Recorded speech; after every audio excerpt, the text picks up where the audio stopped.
We live in interesting times. If you looked at the newspapers this morning, at least the Washington Times, they had a story that the House of Representatives voted 342 to 77 against proceeding to the impeachment of the Director of IRS, Mr. Koskinen.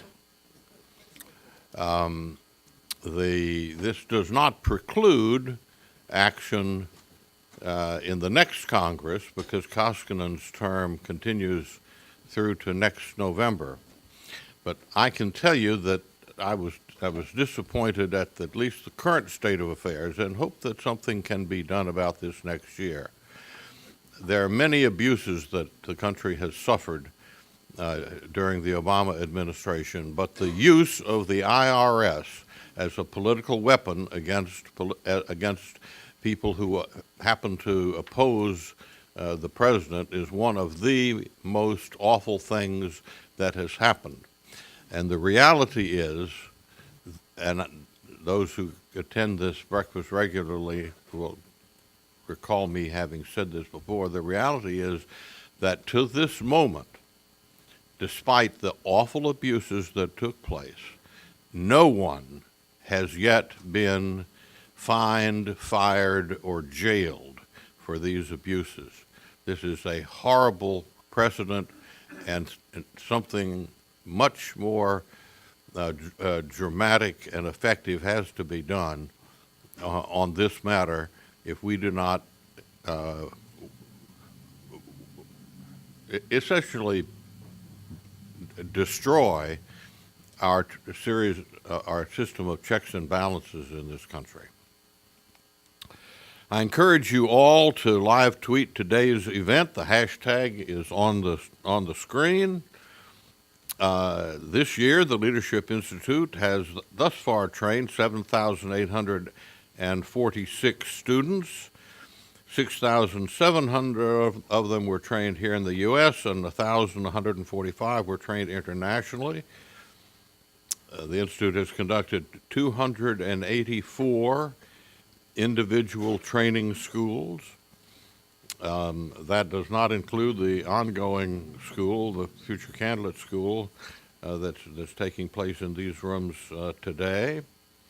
We've trained, of the 7,846 students, 2,645 have been trained here in our Stephen P.J. Wood building.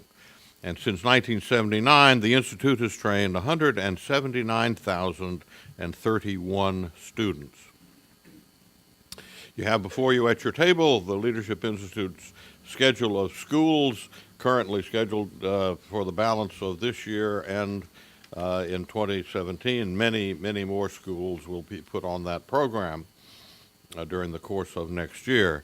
I urge you to take a moment to review the upcoming schools we're offering and consider attending one or sending a friend or a staffer to the training. Now it's my pleasure to introduce to you Hannah Weeks, who will offer an invocation and lead us in the Pledge of Allegiance. Hannah Weeks serves as the intern for our national field program here at the Leadership Institute. Prior to this, Hannah attended the University of Tennessee at Chattanooga and was a founding president for a Turning Point USA chapter. Hannah?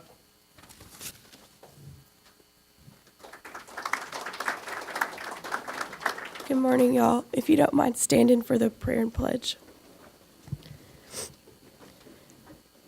Dear Heavenly Father, may your goodness and love be present amongst us today. Come bless our gathering with unity, hope, and vision. Lord, we pray for unity. Build in us all a deep respect for one another so that your church may be one. Lord, we pray for hope. Come stir your hope within our hearts and renew our faith. Lord, we pray for vision. May your vision fill our lives as we seek to reveal your love. Bless this food to the nourishment of our bodies and our bodies to your service. In Jesus' name we pray. Amen. Okay.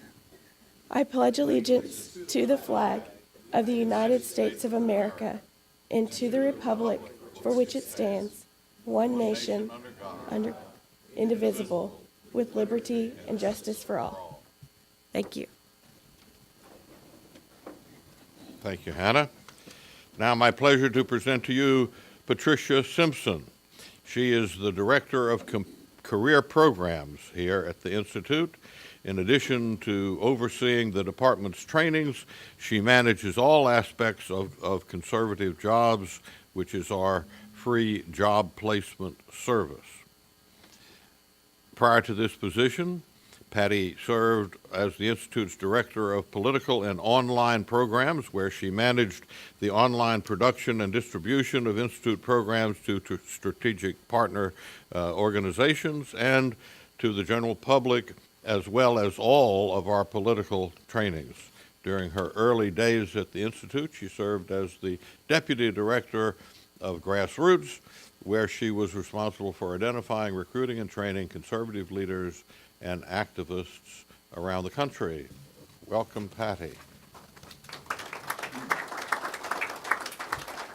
Thank you, Morton. Hi, everybody. I'm really excited to give the programs report at the first breakfast after Election Day, because for the first time in 8 years, we finally have an incoming administration that is going to be hopefully friendly to conservatives. I want to tell you a quick story. 3 years ago, there was a young man substitute teaching in rural Illinois. He heard about the LI Field program through a Facebook post by a Leadership Institute staffer. He took the leap and joined the ranks of LI's campus programs, first as a field rep, then as a regional coordinator, and he later became the director of the Youth Leadership School. A few months ago, he was approached to serve on now President-elect Trump's national campaign as the National Youth Director. Using the skills he learned through Leadership Institute trainings, he was able to be a successful part of a winning campaign. That young man, who did not know much about political activism 3 years ago because he was a substitute teacher and didn't know exactly what he wanted to do with his life, has now been tapped to serve officially in the presidential transition. Our generous donors should know and be thanked for helping make dreams like this come true. The guy's name is David Blair, if anyone cares. The Reagan administration taught us that where the right people are given responsibility, good things tend to happen.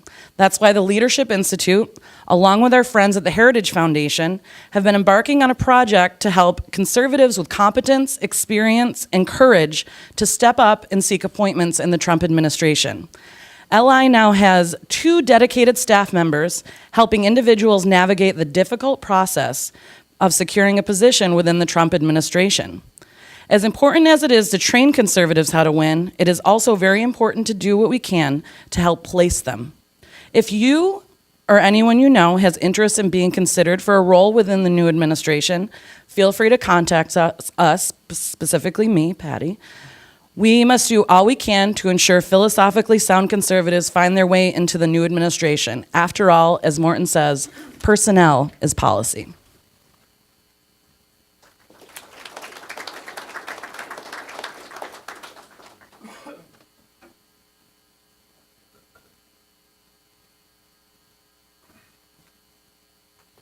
Okay.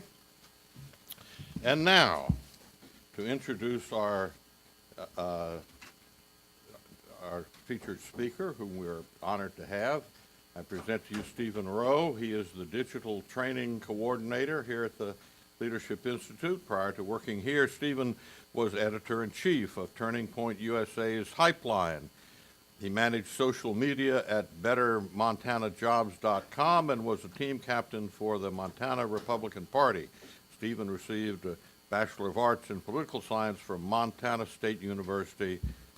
Please welcome Stephen Rowe.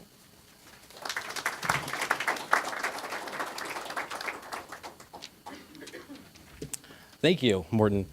So I have the privilege of welcoming our distinguished speaker up to the podium. I wanted to give you a little bit more information about him.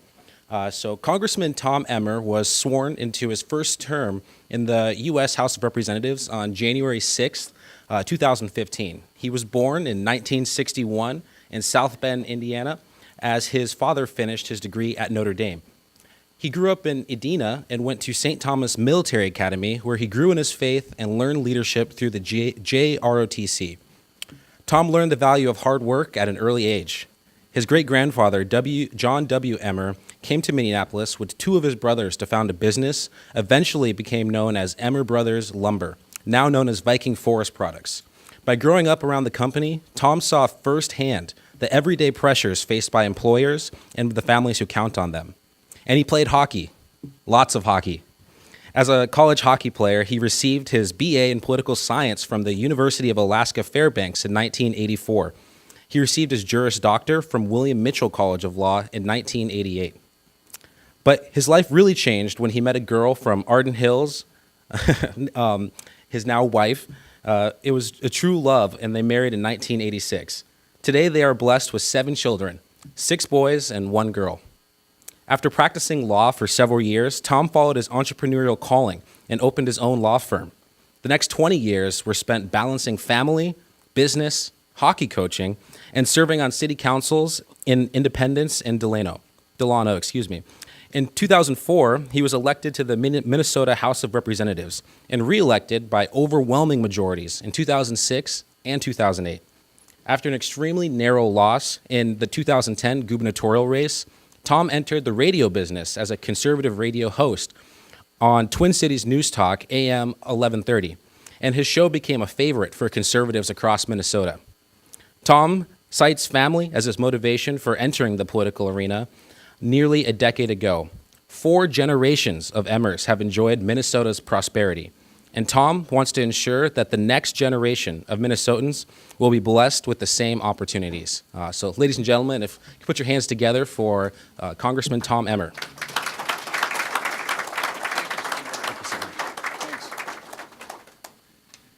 I always like the one that says he was sworn in January of 2015. Here he is. But I always smile when I hear somebody pull out, it was true love. He met his wife, Jackie, and it was true love. It was, but much quicker for me. It took her a little bit more time.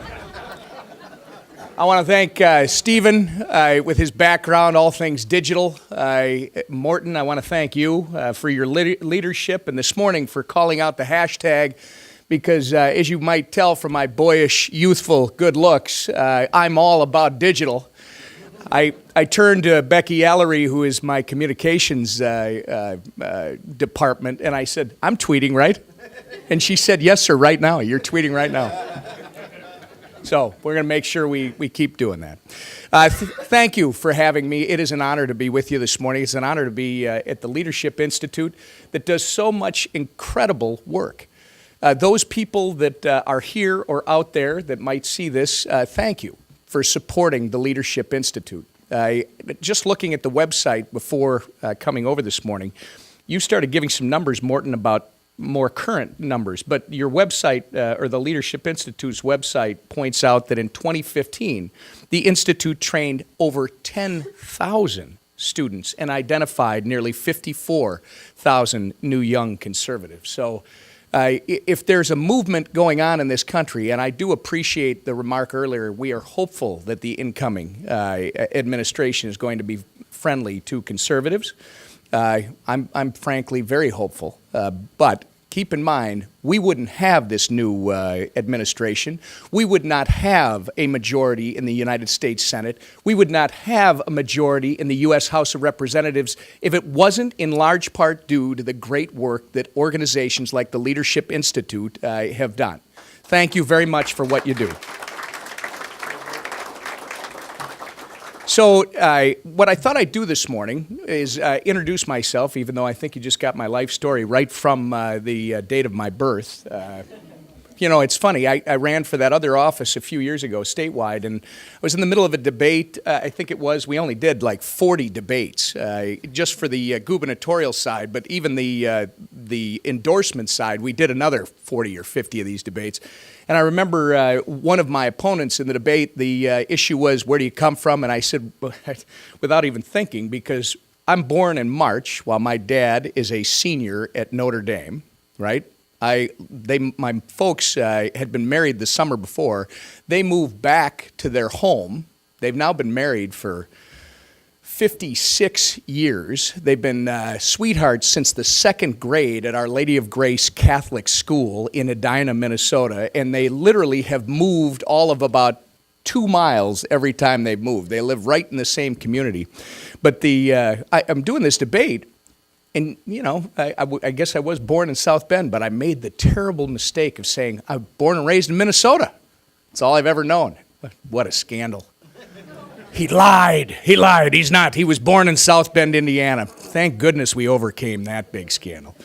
I thought I'd introduce myself today, tell you a little bit about the district in my state. By the way, how many Minnesotans are here today? All right. Yeah, now you know what they say, if your name's not Ole and Lena. What they say is you're either from Minnesota or you wish you were from Minnesota. I tell Paul Ryan that every time I see him. And of course, then Paul Ryan says to me, yeah, Tom, what's this? This, ladies and gentlemen, according to Paul Ryan, Speaker Ryan, is the hand of a Minnesota Viking. It has no Super Bowl rings. I know. I don't know why he loves that joke so much, but maybe because it's not that funny to some of us. All right. So I thought I'd tell you a little bit about my experience in Congress so far, talk about a couple of areas that I've really enjoyed working on and I think are important, one being trade, the other one being the financial services issues that we're dealing with. And then what I thought I'd do, and I hope I don't go too long, because I want to hear what you want to talk about. To the extent, Morton, people want to talk, we'll open it up, and anything is fair game. So very quickly, I represent what is called or known as the 6th Congressional District in Minnesota. If you picture a map of Minnesota, the lower third of the state, right along the Minnesota-Wisconsin border on the east side of Minnesota, obviously, I butt up against a Wisconsin 7th, which is represented by Sean Duffy. It's, you would say, 30 to 40 miles north and east of St. Paul, Minnesota, the Twin Cities, St. Paul and Minneapolis.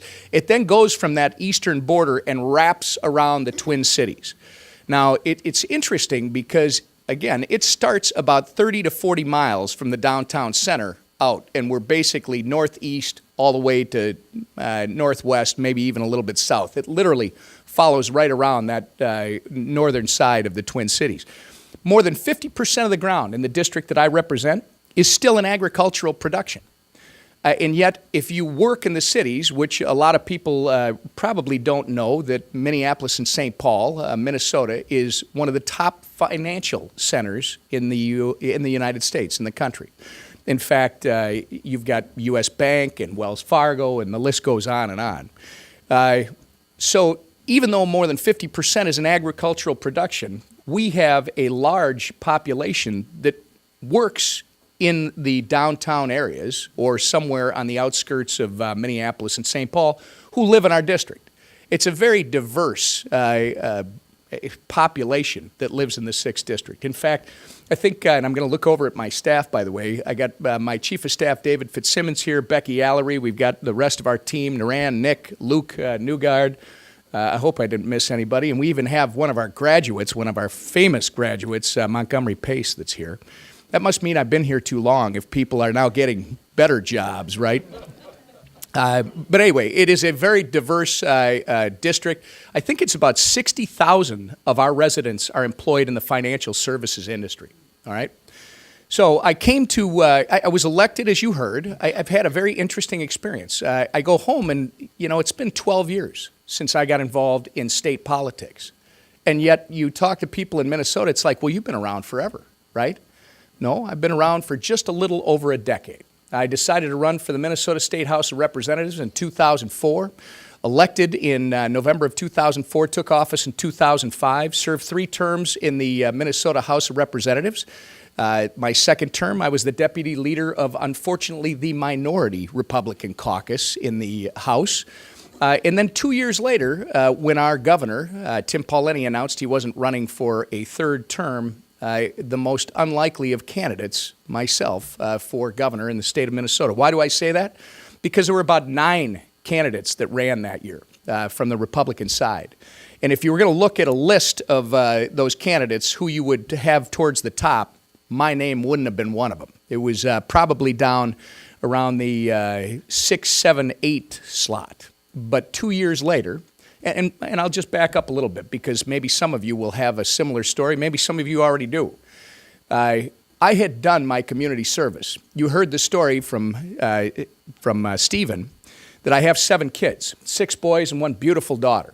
And we had given to our community. I was raised, like perhaps many of you, to believe that you give back to your community. So whether it was a city council, whether it was coaching, which I did for 20 plus years, whether it was sitting on various boards for the school or for local youth sports organizations, whatever it might have been, we were getting to a point where I said to my wife, all right, I'm done. It's time to get back and concentrate just on the family and on our business, right? Because I was running a law practice where I would travel 30,000 miles plus a year in my car, working out of my trunk, trying cases from Wisconsin to Minnesota to North Dakota, serving in the legislature, and then taking care of the most important thing in my life, which was my family. So I was looking to move on. We had decided that we were going to probably be done in that term or the next one. It would be enough. We'd let somebody else do it. Then this thing happens where Tim Paulini announces he's not going to run. And everybody that had been in politics for years starts jumping into this race immediately. I was encouraged by my chief of staff, David Fitzsimmons. I won't tell you how I responded to him, other than to suggest he was insane that I should run for governor. Why would you do that, right? I tell you this story because this was my wife's answer. About a month, a little bit more than a month after the discussion started, my wife says to me on 4th of July weekend of 2009, Tom, you know, I think you should run for governor. I mean, what's the worst that could happen? You'll go out there, you'll definitely raise the intensity of the discussion, the debate. You'll fall flat on your face, and we can get back to running raising the family and running the business. Funny thing happened on the way to falling flat on my face. We ended up getting endorsed on the second ballot, I think it was, in an endorsement that was supposed to take all night. It was an amazing experience. We ran for the better part of that year and a half, only to come up less than 0.5% away. And you get up the next day, and if you have faith, you get up and you think to yourself, you know, well, actually it went into a recount, so it wasn't exactly the next day, but there is a day when you get up, because I pulled the plug on the recount about a month later, where you do this. You know, the good Lord, you did not bring me this whole way to drop me on my head. What is it we're supposed to be doing, right? Try running as a conservative in the state of Minnesota. They don't just want to beat you, they want you to leave, all right? I'm not kidding. Because I go out after that to, I got to make a living and do everything else. And I think what the good Lord said was, here, this is the only place. I actually got hired at a college. We won't name it. I got hired to build a school of entrepreneurship, only to be summarily dismissed before I ever started because the academics at the institution said that someone with as strident of views as mine should not be on a college campus. That is a true story. So here I am. What do you do in Minnesota? Well, I had a guy come up to me and say, have you ever thought about doing radio? I mean, you got a face for it. Have you ever thought about doing radio? And I said, honestly, no. And I wasn't offended. My mother still thinks I'm good looking. At any rate, he asked me to do a radio show, so I spent the next 2 years, 3 hours a day, 6 days a week, on drive time radio. And some of you might remember the name Jesse Ventura, because what happened was, it was Clear Channel, a group of stations that they have in the Twin Cities that hired us. They put us the first 3 to 4 months on the strongest signal in the Midwest, their FM signal. We went from a 3 or 4 share to over 11 in the first 3 months. And I did it with a guy who I love to death, but he is the antagonist and provocateur. His name's Bob Davis. He'd regularly be yelling, shut her down, she's pumping mud, right? I'd hear that every morning, and I got to be the voice of reason and say, oh, whoa, hey, we need police officers. We celebrate police officers, Bob. At any rate, they moved us over. I told you about Jesse Ventura because they decided they were going to put the Minnesota Vikings on the strongest signal in the Midwest. We may not have any rings, but we got the best radio signal. So they moved them, and they put us on the weakest AM station, which was the one that Jesse Ventura was on.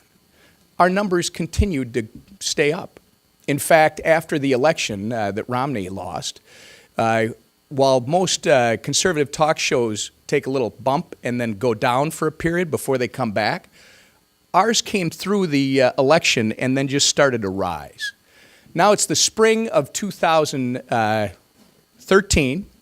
Got to remember my dates. I've got a new contract from Clear Channel sitting on my desk, and I'm thinking, you know what? The only thing bad about this, it is a lifestyle change. I got to get up at 3 every morning. I got to work to build this thing, and then we have this intense discussion for 3 hours. Then I got to build it a little bit in the afternoon, go see my kids' games at night, right? And then do it all over again the next day. I don't know that that's going to, be the greatest life for the rest of my life, but I enjoy doing it. And you know what? My days in politics I thought were done, at least in elective politics. I thought I was going to be the guy that talked about the issues that are important to people like us. And then a funny thing happened one morning. I go in at 3 a.m., I turn on my computer to update my stuff before Bob shows up at 5:30, and there is my friend Michelle Bachmann announcing that she is not going to be seeking another term, which was interesting because we'd been working with Michelle in the months preceding that, and she had been working harder than she had. She always worked hard, but even harder concentrating on the district. So we didn't expect that she was going to make that announcement. My whole life changed when she did that. The phone, obviously my voicemail was full before I got done with the radio show. I called my friend and my chief of staff, David Fitzsimmons, and we had to sit down and have a discussion.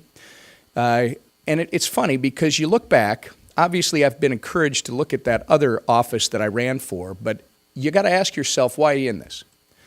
I want to make a difference, right? You got to be called to do something. And when I got that call, when I saw what Michelle did and we started talking about it, all of that stuff that I had done in those years previous kind of came together. Maybe this is what it was all about. Because we got a Congress that frankly has not been able to move. We've got people that don't understand how to negotiate. We have people who actually get elected to office who have never sat on the opposite side of a table and negotiated a resolution of some dispute. I used to talk about how we do compromise in elected office when I campaigned for governor. That we just are not trained to do it, and we need more Republicans, frankly, and people in elected office who understand how to negotiate. I'll give you an example. Compromise. Why is this such a dirty word right now in government? Well, you see, my wife and I, when we got married, Jackie wanted 4 kids. I wanted 3. We compromised. We have 7. All right? I use it as an example because this is the way they negotiate in government. You get what you want, I get what I want, and guess what? The public gets a whole bunch of things they don't need and they can't afford. So, as I sat there contemplating what the next step was, I decided this is really where I was supposed to go. So, I get elected. We have a long, drawn-out couple of years, which is interesting, by the way, when you walk away from your income-generating position and start running for office, because I couldn't do the radio.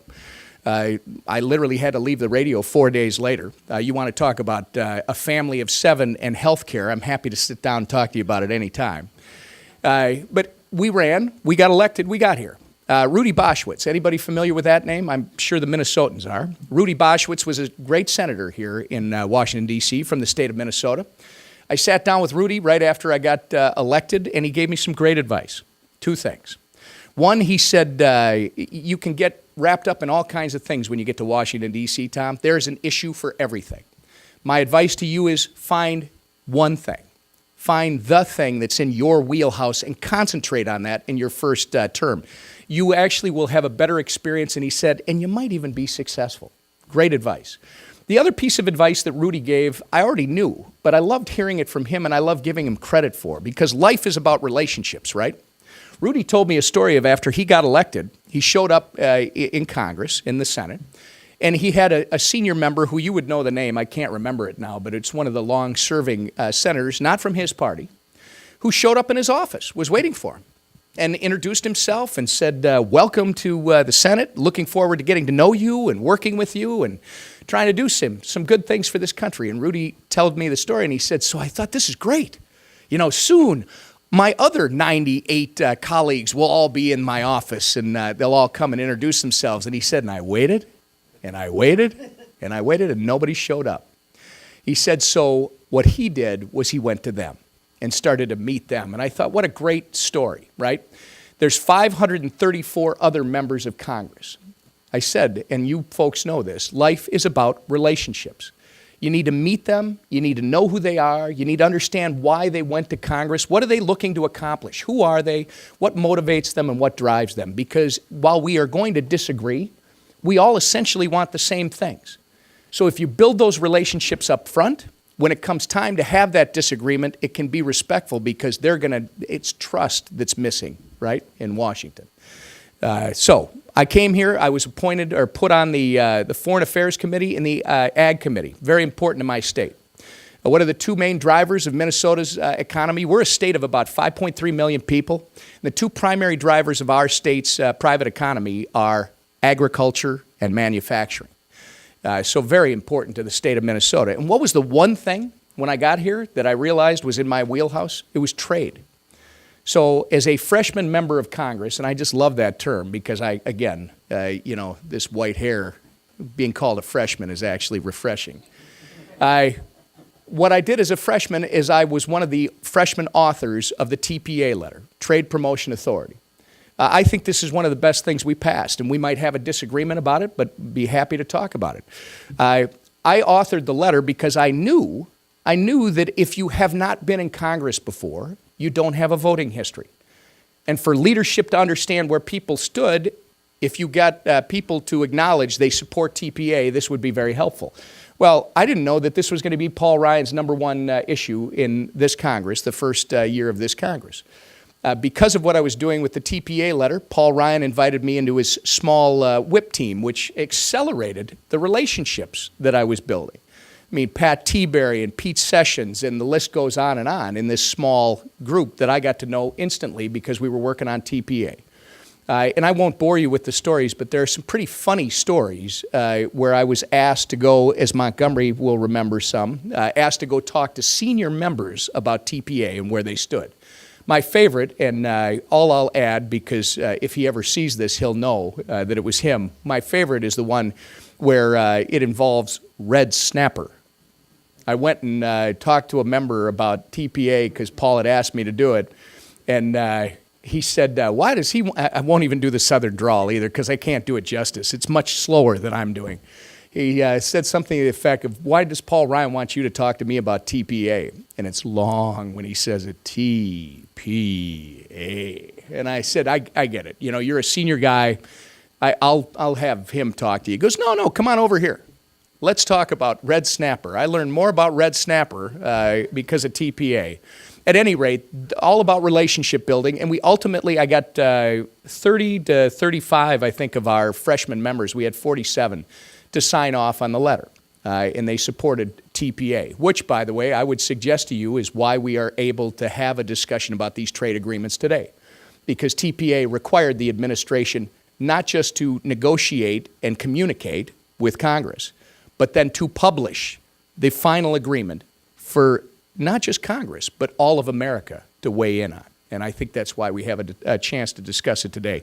The other thing I was doing with relationships is my staff would set up 15-minute meetings with all of my colleagues on my subcommittees to start with, and then we just kept branching out.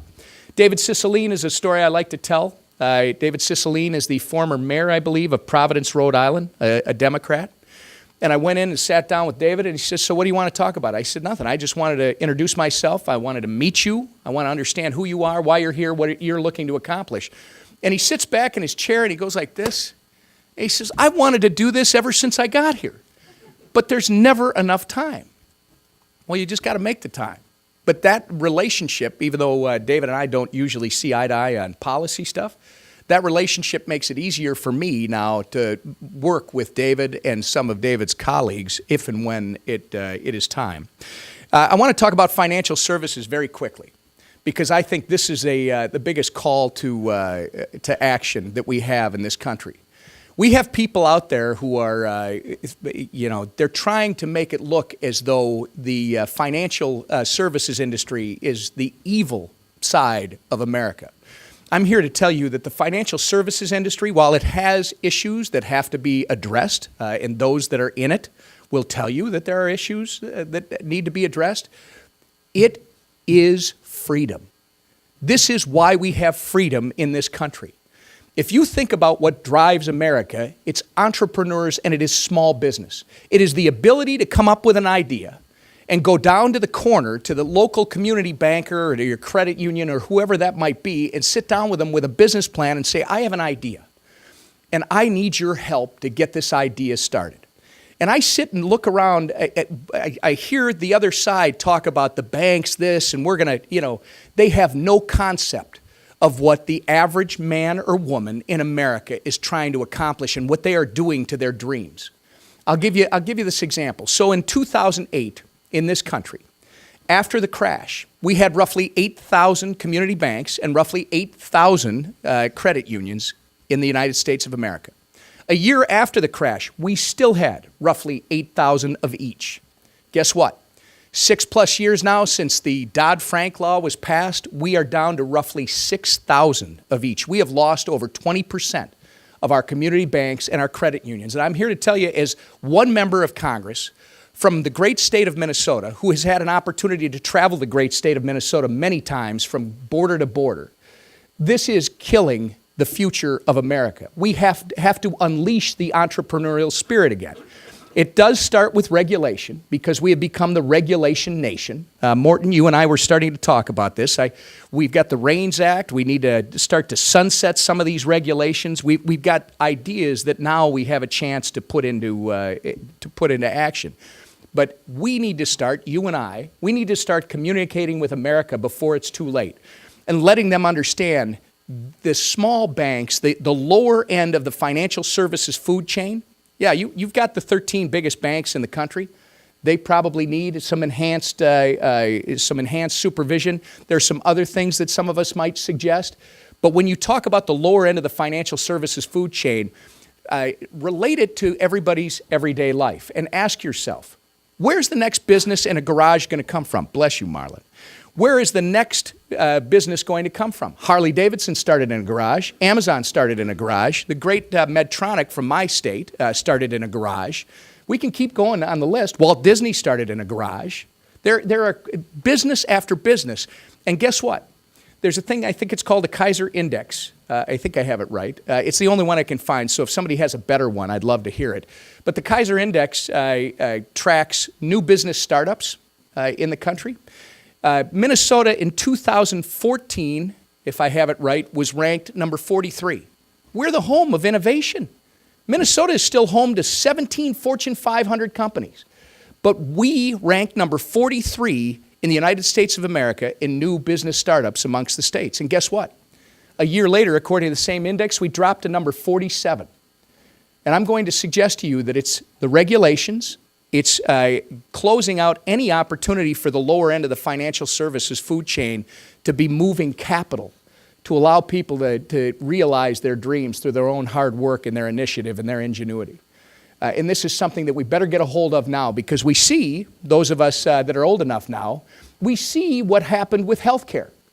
This problem we have right now started years ago. Frankly, it started probably back when Canada was passing a national health care system back in the, I think it was the 40s, if I'm not mistaken. Some history buff could probably give me the exact date. But we saw it with Hillary Care when I was coming out of college, right? And they weren't done. They just kept coming. And we did not sound the warning alarm, and we did not celebrate what was good about the system that we had. And now look at the mess we're in. And we're going to have to clean it up very quickly over the next couple of years. We could be in the same situation, I'm afraid, if we don't start sounding the alarm when it comes to our financial services industry in this country. This is what separates us, I believe, from every other country on the face of the planet. And we need to make sure that capital is accessible. We need to make sure that people can start their version of the American dream. And let me just tell you, lastly, and we can go to questions. This is how significant it will be. You need to reduce the regulations, and you need to unleash the entrepreneurial engine that is the United States of America, because here's the example. From 1950 to 2000, the U.S. economy grew at an average rate of 3.5% annually. What are we growing right now, folks? About 1, right? I mean, it's pathetic. And they like to tell us that we've been growing. We are not, when you factor into GDP government spending, how much are we growing? Or is this just a dog that's chasing its tail? Again, from 1950 to 2000, our economy grew at an average annual rate of 3.5%. Since 2000, our economy has grown at half that rate, 1.7%. Even in the years since the bottom of the Great Recession of 2009, which should have been followed by a spurt of economic growth, our nation's economy has been growing at less than 2% per year. And again, there are recent reports 1% or even 0.5% of GDP. Now, the differences in these percentages might seem small or might seem minor, but over time they have huge consequences. By 2008, the average American was more than 3 times better off than he or she was in 1952. During that time, GDP during that period that we talked about, GDP per person rose from 16,000 to 49,000. Much of that growth was directly attributable to our manufacturing industry and ag, and you can go down the list. If U.S. growth, this is what I want to put in perspective, if U.S. growth between 1950 and 2000 had been the 2% of recent years, instead of 3.5% that we had, the income wouldn't have been 16,000 to 49. It would have gone just to 23,000. That's how significant it is. So if we're going to double our growth, we're going to have to do some things very quickly. And I can't tell you, I think the good Lord has given us an opportunity, one that in Minnesota, the election night, while everybody is dancing, this is what I said, and I will say it to you. We've been given a great opportunity. You run campaigns to win elections, but you win elections to govern.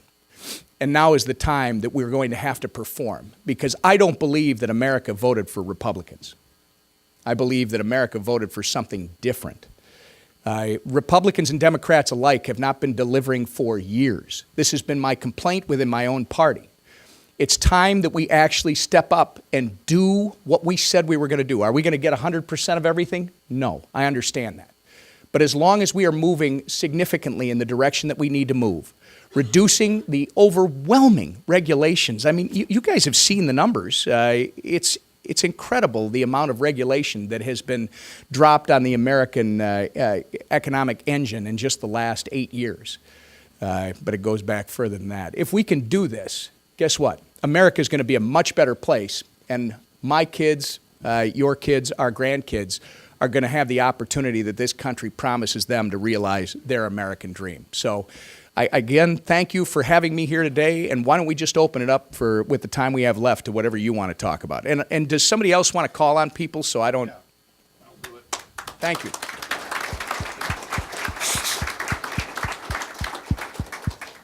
Okay, we do have time for questions. Ma'am, let's wait for the microphone. Hi, my name is Barbara Dello. My name is Barbara Dello, Thank and you, my Barbara. primary interest is, I'm a nurse, and is healthcare and protecting the frail and elderly. I have learned that a lot of Obamacare was economically driven, and a lot of people who crafted it were economists. I also know that both Speaker Ryan and our President-elect Trump are very strong on economics. Do you feel certain and comfortable that as we approach healthcare in this new administration, they will protect our seniors and the Social Security and Medicare from a human perspective as opposed to just an economic perspective? It's a great question, Barbara. First off, I don't think anybody standing here or anybody that you asked in Congress would ever answer that anything but, yes, we are going to take care of our seniors. We're going to make sure that promises that have been made are honored, right? But we have some serious problems, which I think you recognize, everybody recognizes. I look at it this way. Minnesota had one of the best health care systems in the country before the Affordable Care Act was force-fed on all the states. This one-size-fits-all, top-down federal solution has been a nightmare. The premiums in my state of Minnesota the increases this year are the fourth highest in the country at 67%, right? And everybody talks about the 67% in a vacuum because they're forgetting that last year they were 25%. I mean, you've almost had a 100% increase in premiums in 2 years. The average family of 4 in the state of Minnesota, in the metro area, this is a little bit different for outstate. Believe it or not, outstate's going to be higher. I think you probably would, that makes sense. But the metro, they're going to be paying somewhere close to $20,000, the average family of 4, in premium, right? That doesn't include their deductible. Their deductible is going to be another $5,000 to $10,000. So they're going to have $25,000, $25,000 to $30,000 out of pocket before they realize $1 of their insurance coverage. And think about this, ladies and gentlemen. That same family of 4 might have 2 working parents, right? Each one of them may be earning $40,000 a year, so they have $80,000 in gross income. Thanks to the Affordable Care Act, they can't begin to deduct any health care expenses until they hit 10% of gross income. So now you're putting another $8,000 on top of that. We have some real challenges in this country. It's not going to be a matter of the bean counter saying your life is worthy of access to the greatest health care the world has to offer and yours is not. The solutions, I believe, have to be more state-based. Again, I told you, Minnesota, we actually had a high-risk pool. Congress, through the Affordable Care Act, they completely changed. It's basically an insurance program that they jimmy-rigged. And I'm very critical about the way they put it together, even though I know some smart people were involved. But we were told the story again the other day about how it was the night before in Harry Reid's office where they knew this thing wasn't going to work, but they figured after the special election for Ted Kennedy's seat that they could come back and try to tweak things and do what they needed to do, so they just passed it as it was. They all knew that it wasn't going to work. And this is the thing, by the way, I'm going to warn some conservatives and some Republicans. This is why in a government, whether you have the majorities and the White House or not, you have to get buy-in from the American people. You cannot just force feed these things on people because you know better than everybody else. This is why we build relationships, right? You don't run people over and be successful. You need to win them over. I think everybody matters. We want to make sure that everybody gets full and fair access to the best health care the world has to offer. It doesn't matter whether you're a young family with a child that has special needs or you're a senior that has to have access to health care on a regular basis. But we've got to be innovative, and we've got to put the partisanship aside, and we have to start putting people back in charge so they can make decisions that are best for themselves and their families and their future. And I think that's going to happen. I'm a little worried about this first period, because we have regardless of what the media wants to paint it, this is a mandate election. I don't care how close the votes were. It's a mandate election when the middle of the country basically says to everybody else, we're sick and tired of this. It's time for us to see some major change, and this is one of the areas where we can't handle it.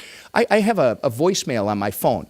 I was being interviewed by the Star Tribune editorial board in the campaign a couple months ago, and they asked me, what are you hearing? I just played the voicemail. You can't make out the gentleman's name, but he can barely breathe.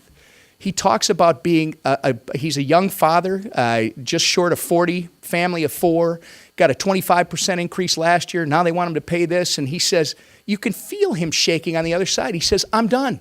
I'm all done. I have now joined the ranks of the uninsured, and I don't care. You can penalize me, you can jail me, you can do whatever you want. It's imperative that we get this thing taken care of. The next 2 years are still going to be difficult, but everybody needs to matter. I hope that's a little roundabout way, but I hope that makes sense. Over here. I'm referring to the guy behind you. He had his hand up earlier. Howard Woolridge, retired detective. A year ago, some bad actors went into a Christmas party and slaughtered 14 people in California. My colleagues for the last 50 years have spent millions, tens of millions of hours chasing a green plant to no effect whatsoever. We now have 28 states would have some form of legalized marijuana, including, of course, Minnesota with medical.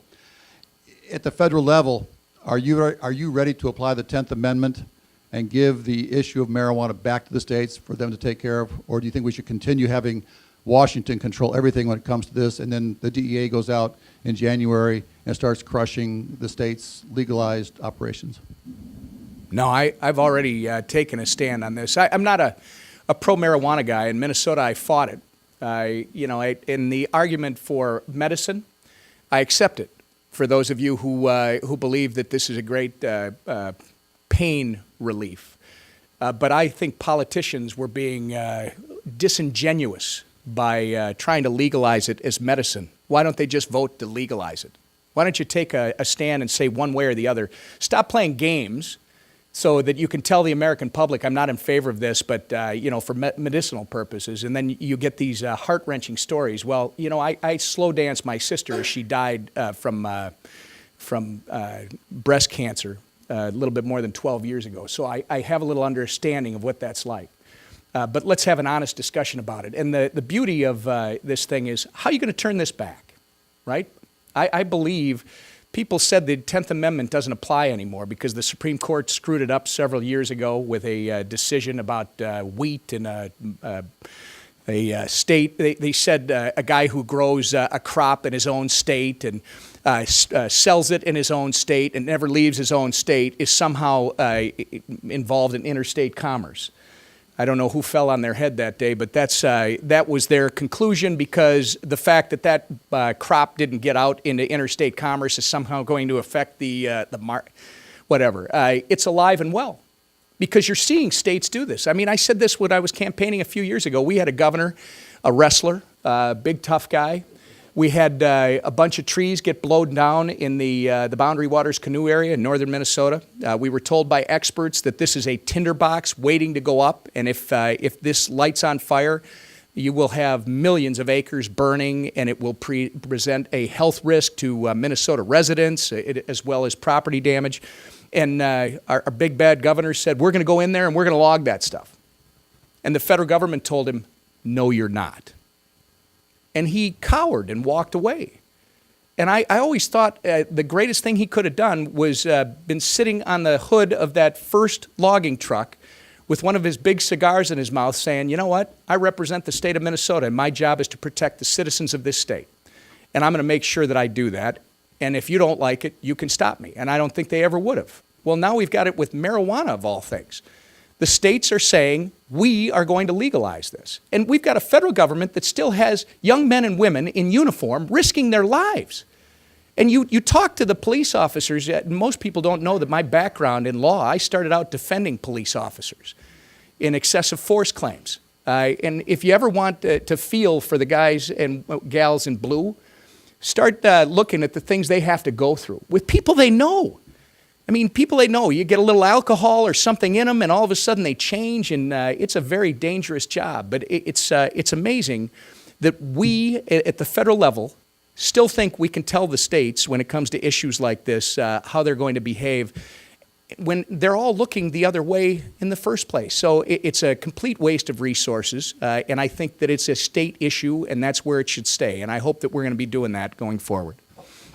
Okay, all the way in the back, lady in the corner.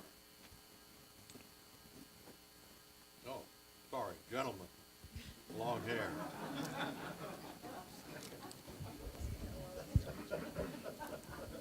Yes, sir. So, By the way, both Morton and I wish we had your hair. well, thank you. My name is Sean Daniels. I'm a U.S. Navy veteran. Yeah. My question is, as I've seen government waste, fraud, and abuse at a personal level, use misappropriation of materials and so on and so forth. I feel like a lot of that comes from the implementation, or at the government level, comes from implementation of rider legislation on top of things that are going to pass. Are there any proposals or planned proposals to eliminate and legislate the legislator into forbidding rider legislation in the future to stop these personal pet projects and just generalized government waste? Yeah. Well, it's already, our founders were good enough to put it in place. It's called the Constitution. And Morton and I were actually talking about this a little bit while we were eating. This is about taking back the Article I authority of Congress. Congress has not exercised its authority. I'll use Morton's words. He said, you know, we're supposed to have a balance of power. We're supposed to have checks and balances, right? We haven't. Congress hasn't been exercising its authority for a long time. In fact, I think the last full appropriations process that was done, I want to say, is 1998, when all 12 of the appropriations bills were passed. Isn't that right, David? 1997. So as we were talking about up here before this discussion that you and I are having, Congress has the power of the purse. It's not enough just to have oversight, right? To call these agencies in front of you. And, you know, you talk to some of our past leaders in the House who had been here for years. One is the former speaker that left last year. He would talk about how, or I heard him talk once, about how you used to call heads of agencies or agency folks in front of a government oversight committee. You'd slap them around a little bit, his words, you know, verbally, call them out on different areas of waste and concern and, you know, embarrass them if need be, and they would get back into line. Guess what? Now it seems that when a agency representative, at least under the current administration, comes in front of a government oversight committee in Congress, they think their mandate is to provide as little information as possible, to not respond, and just to go about their business. And the only way that you can truly control them, I believe, is by having an appropriations process that works the way it's supposed to work. You pass 12 appropriations bills, you get them through the House, the Senate, and to the President's desk on or before September 30th of the year. And you make sure that when you do those appropriations bills, you got to be more detailed today. It used to be, you are authorized to do this. You may do this. I'm afraid that where we're at now in America, it also has to say, and you absolutely may not use any of these funds for this, that, or the other thing. That's the way you're going to, you have to have them working in tandem. So you have to have a active and hard-working oversight process, but then you got to have an appropriations process that takes back that power of the purse. That's the way I believe you can start to control it. Okay, last question, this gentleman here. This one. Yeah, the one who I took it away from earlier. The one who you pulled the mic out of his hand? Oh, I was quick to stand up before. Carl Gollivan, concerning Speaker Ryan, I'm a proud Duke alumnus, and I'd be glad to provide a Duke University tie for you to give to the Speaker. I saw Don't worry, Wisconsin had a bad day last week. Well, Something in Penn State, something in Pennsylvania. They did win a national championship in 1941, I just saw online.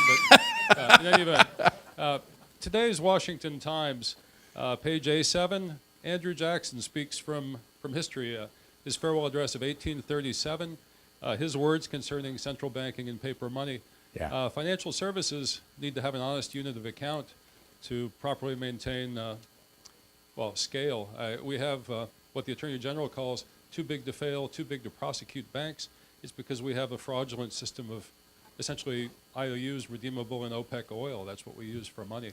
It's since we've abandoned our Bretton Woods Agreement obligations, we've created a very different world. So I'd ask you the prospects for monetary reform in the new Congress. The prospects for monetary reform are good. I would say fair, which is lower than good. And you notice I'm not saying excellent, right? I do think you're going to see some major reform in the financial services area. The issue that you're talking about, though, is a much bigger issue. This is, and I'm going to talk from a very simplistic view of a kid from Minnesota who has been wrapping my arms around this now for the last not even 2 years, since they moved me to financial services in May of 2015. We have gone from a country and a world that used to pride ourselves on the creation of wealth. We no longer do that. Now our system prides itself, for those that are able to play, because they're big enough and they have the assets, on the creation of debt. This is all about creating more debt and hedging over here and moving it over there. And the only way that people can play, the only way that they can be involved, is the big have to get bigger.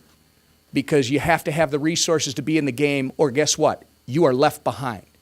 If we are truly going to get this thing fixed, I think we're going to have to talk in terms which a lot of my libertarian friends talk about, this in very, they talk about they get very detailed, whether it's audit the Fed or it's whatever, and they're quickly marginalized, right? Because a lot of the average people in public that are trying to raise a family and earn a living, they aren't thinking about that stuff, and they hear these words and it's like, oh, that's you're crazy. Well, if we start talking about what people will understand, it's debt. We are creating debt, and people are trading debt, and they're making money off of somebody else's loss, right? That is why you see, in my humble opinion, you see the upper, because it is class, right? They're getting bigger. The bottom is getting bigger, and the middle is disappearing, because you're either on one side of this or the other. That's why I said when I started, I think the greatest thing that we have to focus on going forward is, first, we got to change the dialogue when it comes to our banks. And it's not banks, it's our financial system, right? Because I think if we start to get a mindset around the debt is not where we all succeed. We succeed when we're creating wealth. That's the story of 1950 to 2000, right? Yeah. You create wealth, that rising tide lifts all boats. And if we start talking like that, then we can get into the details of what you're talking about as policymakers. But I think for the public, if you're going to get people around this, then, you know, God bless them for getting elected to office, but Elizabeth Warren, and I make it a habit, folks, of not mentioning names. Reagan's 11th commandment to me is don't make it personal, because everybody has a family member, a friend, somebody that works for them, and if you make it personal, then it all becomes about the person instead of the issue. So I try to stay away from names, but I can't resist to mention Elizabeth Warren and Senator Sanders. They are doing my kids a disservice, because they are not correctly recognizing that the thing that gives my children the opportunity to succeed like anybody else, the beauty of America, right, is that you can be on the top today, you can tumble all the way to the bottom tomorrow because of a decision you made, something you took a chance on, and guess what? You're not done.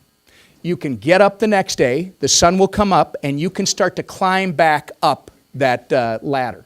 That's what this is all about. When you create wealth, you allow that to happen. When you create, haves and have-nots, guess what? Then we start to look like some other parts of the world. So your point is very well taken. For me, it's about debt creation versus wealth creation. And I will read that article. I think that's it.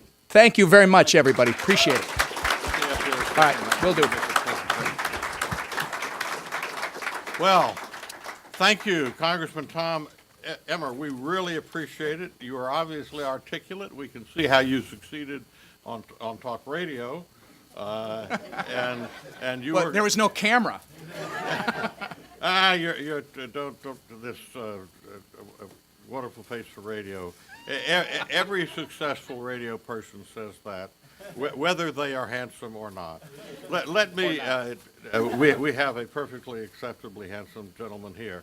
And let me present to you, as a token of our appreciation, one of our Leadership Institute Adam Smith ties. This was the club tie of the Reaganites in the Reagan administration. It is the club tie of the conservative movement, and we're very pleased to present it to you. Thank you, Congressman. Hope to see you again soon. Very nice. Thank you, Morton. Thank you. Really appreciate it. Thank you. Yeah.